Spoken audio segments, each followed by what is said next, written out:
త్రిశతిలో 16వ నామము కంజలోచన. క అంటే ఉదకము, కంజము అంటే బ్రహ్మాండము అనే అర్థము వస్తుంది. పరమేశ్వరుడు నీటిని సృష్టించి ఆ నీటిలో నుండి బ్రహ్మచేత అండమును సృష్టించాడు. బ్రహ్మచేత సృష్టించిన అండము కాబట్టి బ్రహ్మాండము అనబడినది. శ్రీమాత యొక్క చూపు చేత కోట్ల కొలది బ్రహ్మాండములు సృష్టింపబడినవి కాబట్టి ఆమెని కంజలోచన అన్నారు. లలితా సహస్రనామములో ఉన్మేష నిమిషోత్పన్న అంటే ఆమె కనులు తెరిస్తే బ్రహ్మాండాలు సృష్టింపబడతాయి, కనులు మూస్తే మొత్తము లయమవుతాయి. సాధకులను, భక్తులను, ఉపాసకులను శ్రీమాత చూపు చేతనే వారిని రక్షిస్తుంది. అవ్యక్తముగా ఉండి ఈ బ్రహ్మాండాన్ని అంతా సృష్టించి పోషించి లయము చేసుకునే శక్తి స్వరూపము. బ్రహ్మాండము అంటే అనేక కోటి బ్రహ్మాండములకు ఆమె తల్లి.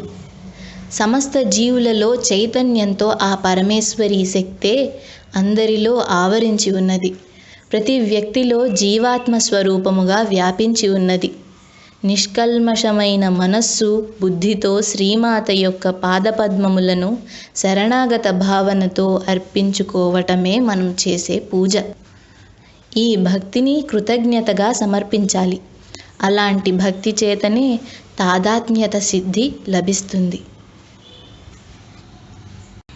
త్రిశతిలో 17వ నామము కమ్ర విగ్రహ. మనోహరమైన రూపము కలది. విగ్రహారాధన నిగ్రహాన్ని పెంచుతుంది. శ్రీదేవి యొక్క సాకార రూపము గంభీరము, ధైర్యము, దయ, కరుణ, మమకారముతో కూడుకున్న గుణములను కలిగి ఉంటుంది. అటువంటి సౌందర్యముతో కూడుకున్న స్వరూపమును భక్తులు అర్చన చేసినా, ప్రార్థన చేసినా ఆనందమయమైన స్థితిని పొందుతారు. శ్రీమాతను తల్లిగా భావించి సగుణోపాసన చేసే సాధకులలో, ఉపాసకులలో తల్లి యొక్క గుణాలు, తేజస్సు, దైవకళ ప్రసాదించబడతాయి. సగుణారాధన చేత కర్మలు శుద్ధి అవుతాయి. సగుణోపాసన చే శ్రీమాత గుణాలన్నీ ఉపాసకుడికి వస్తాయి. రామకృష్ణ పరమహంస శారదామాతను కేవలము కాళీమాత స్వరూపముగా భావిస్తారు. సౌందర్యలహరిలో అమ్మ సౌందర్యాన్ని శంకరాచార్యుల వారు అద్భుతముగా వర్ణించారు. తల్లి పాదములు దర్శించిన చాలు వారు జీవితములో ధన్యత చెందుతారు.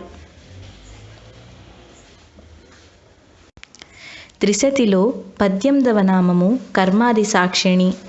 మనము చేసే కర్మలన్నింటికీ శ్రీమాత సాక్షిగా ఉంటుంది.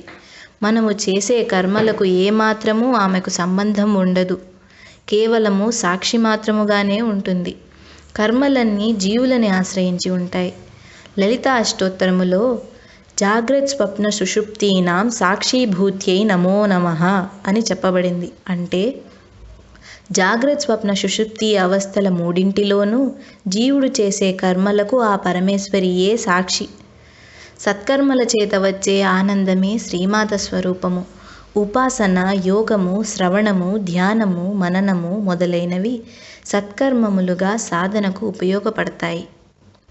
ఇటువంటి సత్కర్మల చేత శ్రీమాత సాక్షిభూతురాలవుతుంది. మొదటిది ఉపాసన. ఉపాసకుడు తన హృదయాన్నే ఆసనముగా చేసుకుని దగ్గరగా పూజించటము. రెండవది యోగము.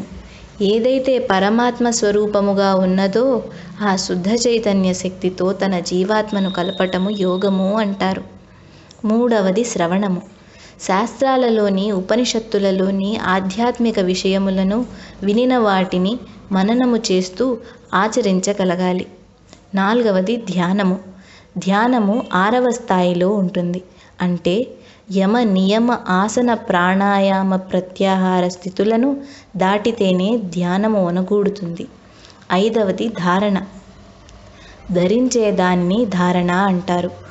మనము ఏ రూపాన్నైతే సగుణోపాసనగా ఉపాసిస్తున్నామో ఆ రూపము యొక్క గుణాలను, స్వభావాలను కలిగి ఉండటము. ఉపాసన దేవతని దర్శించటాన్ని కూడా ధారణ అంటారు. సత్కర్మలు చేస్తే సత్ఫలితాలు వస్తాయి. ఇటువంటి సత్కర్మలు చేసేవారే ఋషులు, యోగులు, అవధూతలు. త్రిశతిలో 19వ నామము కారయిత్రి. ఏదైనా ఒక పనిని ఇట్లా చెయ్యి అని ఆజ్ఞాపించడాన్ని, ఆ గుణాన్ని కారయిత్రము అంటారు. కొన్ని పనులు చేసేటప్పుడు ధర్మముతో, నిర్దిష్టమైన భావనతో చెయ్యాలి. ఈ భావన శబ్ద రూపములో ఉంటుంది. ఈ భావన చైతన్య శక్తి గల జీవులలో ఉంటుంది. సమస్త వేదాలు అన్నీ కలిసి ఎక్కడ ఒకనాయో అక్కడ ఆత్మ ప్రకాశము నెలకొని ఉంటుంది. ఇలా ఆత్మ ప్రకాశ ప్రేరణచే అధిష్టాన చైతన్య రూపమే కర్మలను చేయిస్తుంది. ఎవరి విధులను వారు చెయ్యాలని ప్రేరణ చేసేది ఆ పరమేశ్వరియే. అందుచేత ఆమె కారయిత్రి అని పిలువబడుతుంది. శ్రీమాత ఆజ్ఞను సమస్త సృష్టి అనుసరించవలసినదే. అంటే పంచభూతములను, అష్టదిక్పాలకులను, సూర్యుడు, చంద్రుడిని, పంచబ్రహ్మలను సృష్టించి వారికి కొన్ని విధులను, నియమాలను, ధర్మాలను ఏర్పరచి ఎవరి విధులను వారు సక్రమంగా నిర్వర్తించేటట్లు శాసిస్తుంది. వారు సక్రమంగా నిర్వర్తించే శక్తిని ఆ దేవతలకు తన శక్తి ద్వారా పంచుతుంది. సృష్టిలో జీవులందరూ వారి నిత్య నైమిత్తిక కర్మలను సక్రమంగా చతుర్విధ పురుషార్థాలతో నియబద్ధంగా ఆచరించే వారిలో తన శక్తిని ప్రసారము చేస్తుంది.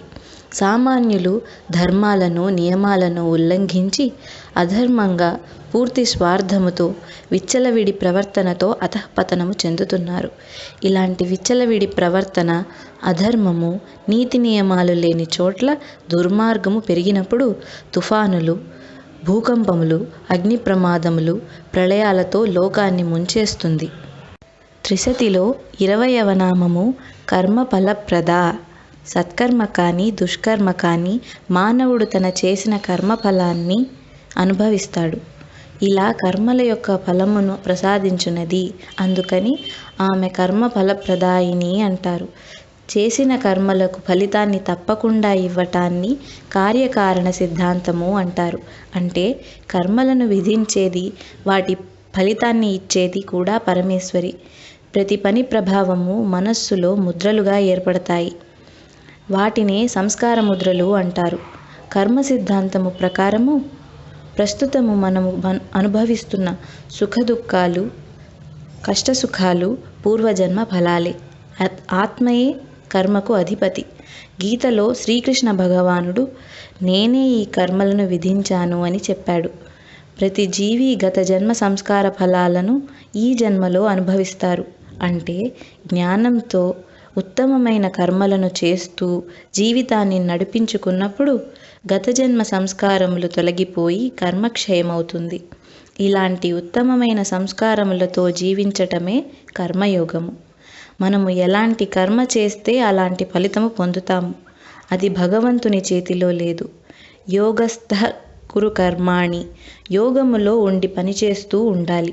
అంతా భగవంతుని మీద భారము వేసి నిష్కామ కర్మ చేసినప్పుడు కర్మబంధము ఏర్పడదు. నేను చేస్తున్నాను అనే అహంకారంతో, గర్వముతో ఉంటే ఆందోళన, భయము, భవిష్యత్తు పట్ల చింతతో శక్తిని కోల్పోతారు. మనల్ని మనము శ్రీమాత చేతిలో పరికరముగా భావించుకో